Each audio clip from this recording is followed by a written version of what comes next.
Udhna police સ્ટેશનમાં cyber ફ્રોડને ગુના દાખલ કરવામાં આવેલા હતા, જેમાં 1500થી વધુ કરોડ રૂપિયાના ટ્રાન્ઝેક્શન્સ આમાં ટ્રેસ થયા હતા.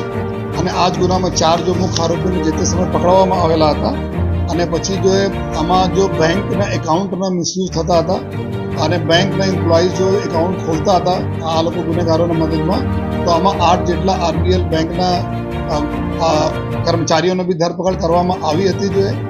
આ જ તપાસ દરમિયાન અમારા લોકોના રડારમાં 55 જેટલા એવા એકાઉન્ટ હોલ્ડરો હતા જેના એકાઉન્ટનો ઉપયોગ આમાં કરવામાં આવ્યા હતા. એના બી અમે લોકો તપાસ કરતા હતા. દરમિયાન સમય થતા હતા તો 1.5 લાખ પેજના એક ચાર્જશીટ પણ આ 4 આરોપી જો પહેલે પકડાયા તેના કરવામાં આવી હતી.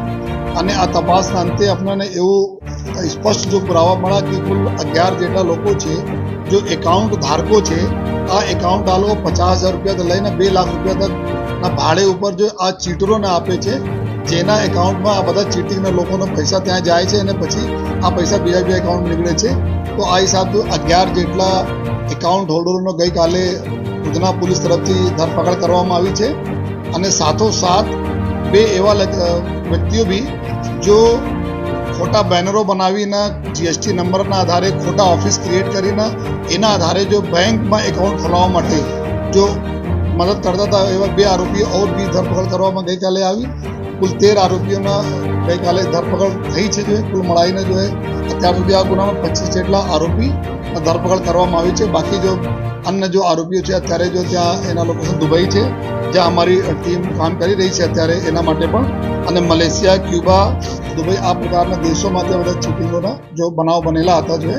તો અત્યારે અમે લોકો સુરત પોલીસ એવું પણ નક્કી કરી છે કે જેટલા ફક્ત એકાઉન્ટ આપી દે પૈસા લઈને એના જાણકારીમાં 55 એટલા અમે લોકો ખરા.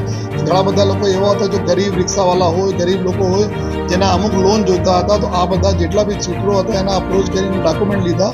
અને લેકિન એના સિવિલ ખરાબ હતા, સિવિલ ખરાબ હોવાના કારણે લોન એના એકાઉન્ટ નહીં ખુલી શક્યા.